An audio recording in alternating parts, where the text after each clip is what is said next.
obviously, for me, working with Canelo and Bivol, it would make sense to make that fight. You know, I have to speak to Eddie Reynoso and Saul and see. Obviously, they would have watched that performance, and that defeat will eat him up. You know, he'll want to revenge that defeat. So I think see what Eddie and Saul say. But I would like to make the Canelo rematch because I just don't think that Beterbiev will be available until August, September. Because if he's going to fight Yard in January or February, then he's got Ramadan, I think, till is it April or May. He's probably not going to be ready till August, September. So I don't think Dimitry Bivol will wait that long. Risky if you put him back in there, Bivol against Canelo, because a lot of people feel that the same result would happen. Yeah. That's a huge hit to the marketability of Canelo. I don't think Canelo is really concerned with his marketability in terms of losing fights. I mean, I just think he wants the biggest challenges, and I just, knowing him, like voluntary defences just don't really appeal to him unless he wants to particularly fight someone, or, you know, he right now, he has a chance to avenge a defeat, and I think that would be his priority. You know, looking at the future, Caleb Plant and David Benavidez got made. I just want to get your reaction. It's a great fight. I mean, I don't think there's a date yet or anything, but that's the kind of fight that's going to put David Benavidez in a great position to fight Canelo Alvarez, because it's a fight that's going to give him profile. I don't know who wins that fight, actually. I think Benavidez, but it's a really good fight, and I'm glad to see it get made. No, I was going to allude to that. If he were to win, do you think on your end it would make sense business-wise to finally make that fight? I mean, business-wise, yeah, obviously subject to the deal and what everybody wants, but Canelo Alvarez is the boss. You know, he's the big boss. He's going to call all the shots always, like with me, with the fight.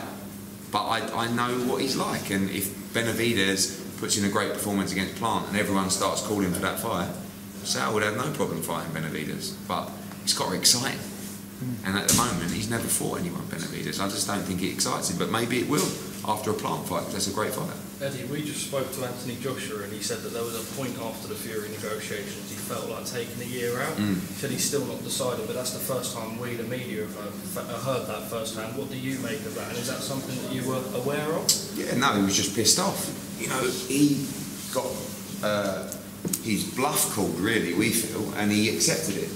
And he just sort of lost faith a little bit with boxing because he really wanted to fight Tyson Fury. So, you know, I think that's the main reason that he didn't fight this year, because it sort of messed up his mojo and made him think, like, what are these people doing? Like, they say they want to fight me, now I've got a deadline, Chisora gets another month to do the deal, and I had to sign it then, and etc. So that's why you're going to see him fight maybe the end of February, but probably March.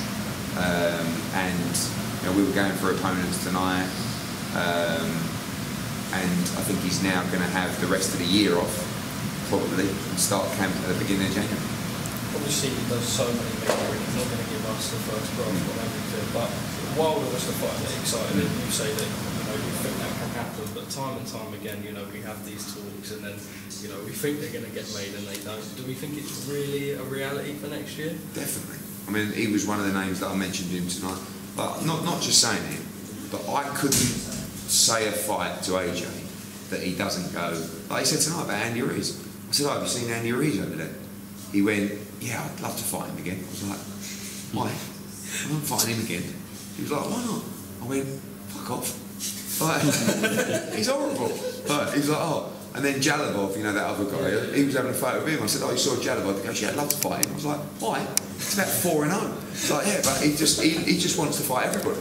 So again, like Bivol, like they just, it's just a case of whether he has, and it wouldn't be an easy fight, but an easier fight before he goes into a Deontay Wilder or a Dillian White, basically. So it won't be Dillian White then in March? Yes, it could be. What if it's not, okay, a Deontay Wilder or a Dillian White, what sort of names are we? Are we looking at the Otto Wallins again? Yeah, possibly. I think Otto Wallins is a very fair fight for AJ to come back to. You know, a lot of these guys just price themselves out.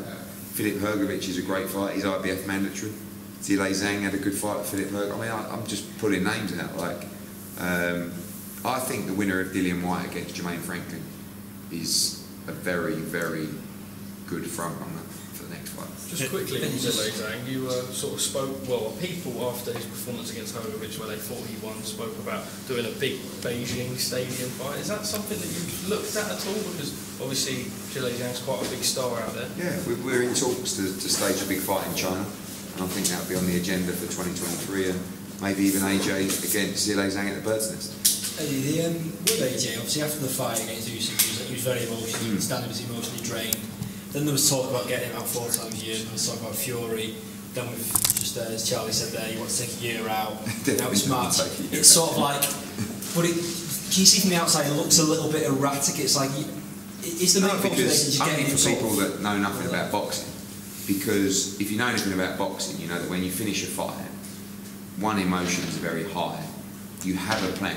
Virtually every fighter after their fight will go straight back in the gym. Right, everyone. Like you'll see on, I bet Bivol tomorrow goes for a run or goes to, like as a little go on the treadmill, and this all happens. I want to get back in here, I want to get back. And then sometimes, like the Fury thing happened, and then it just deflates you, and then next thing you know it's November, then it's December, and then you go, Christmas is coming up, so I'll probably have Christmas with a family, and then I'll go back to camp. So the only people really that are putting pressure on seeing his return is people that don't really have, not a relevance in his career, but actually an interest in his career. So they're saying, well, why isn't he coming back in? Well, he was going to fight Fury, but just decided to come back in February or March. Oh, why? You know, because he wanted to. And he just felt that actually he should take some time out. You can't really win, because when he accepted the Fury fight, people were saying, oh, he shouldn't really fight that soon, he should wait till next year, because he looked like he imploded a bit after the Usyk fight, and I think mentally he needs some time. And then all of a sudden he fights in March, and they go, why is he not fighting in December? So, like, I think really, you just leave it to him. Just quickly on someone else who was here tonight, Devin Haney, for example. Yeah. You worked with him in the past.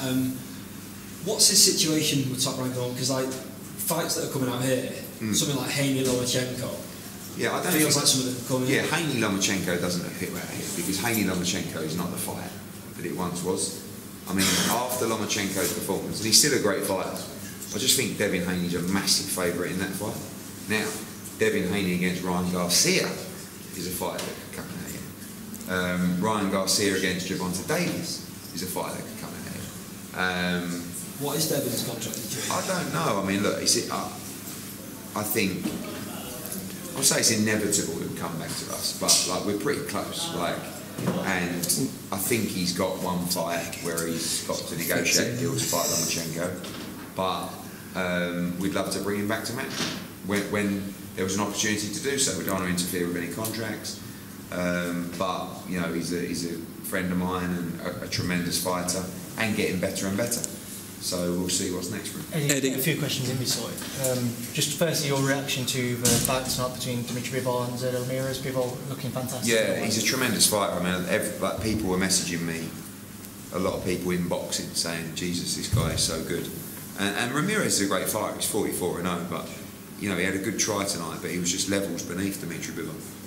How much better do you feel Dimitry Bivol can get, especially on the back of what we saw tonight? And is he even #1 at 175 now? I believe he's the #1 at 175. I think it's just about confidence. It's about, you know, just improving with performance. He's beaten Canelo Alvarez. He's beaten Zurdo Ramirez, and I think it'll be better to be able to Canelo Alvarez next. Just talk to me about that, because the rematch clause has been spoken about in the past. Is that like a strict rematch clause, always Beterbiev a possibility? Beterbiev is a possibility, but we do have an agreement in place to look at the Canelo Alvarez fight, providing the terms are acceptable to Dimitry Bivol.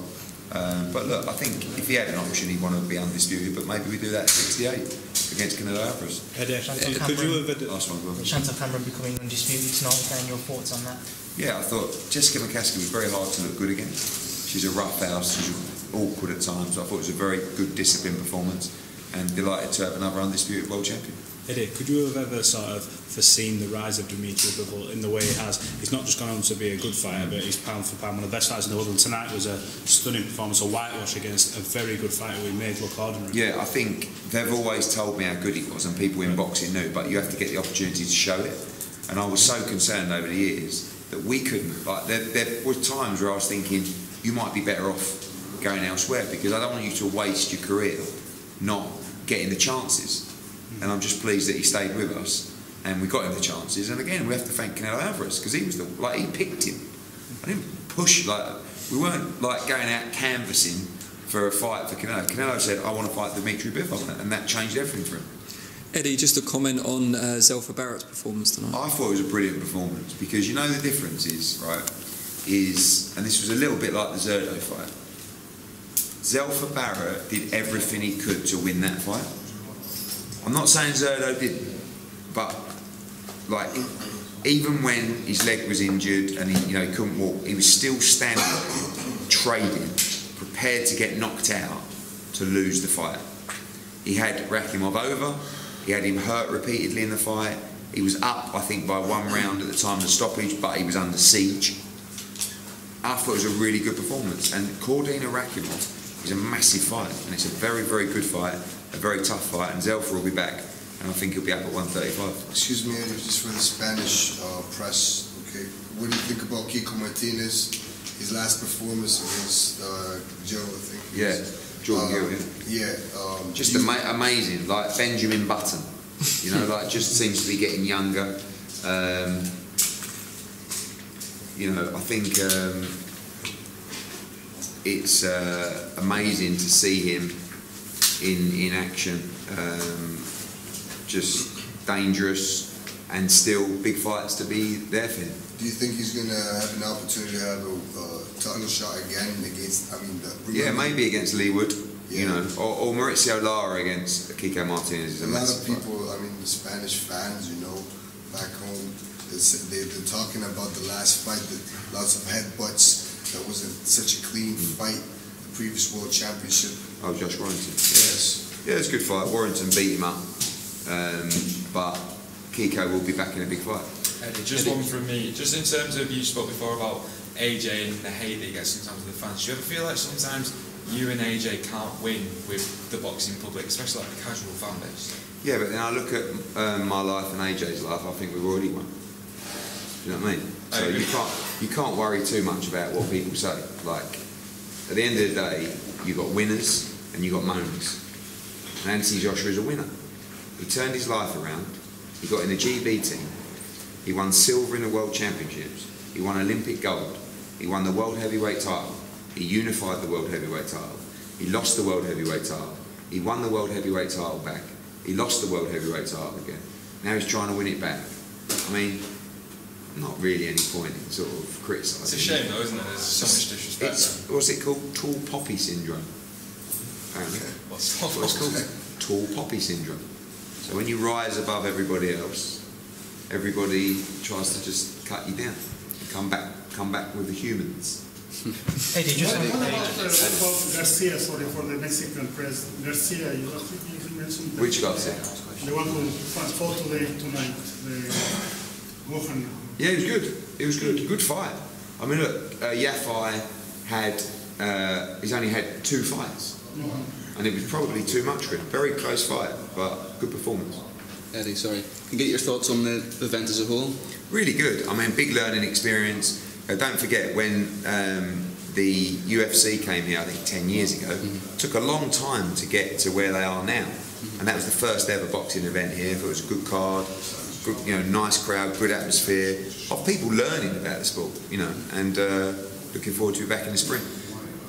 Yeah, how close are you to getting that finalised? Yeah, we're just going to look at which fight we'll bring in now, and that will happen over the next couple of weeks. We'll be back for Formula 1, it looks like, to have meetings and move forward with the next one. Thank you. Cheers, guys. Thanks, Eddie. Thank you.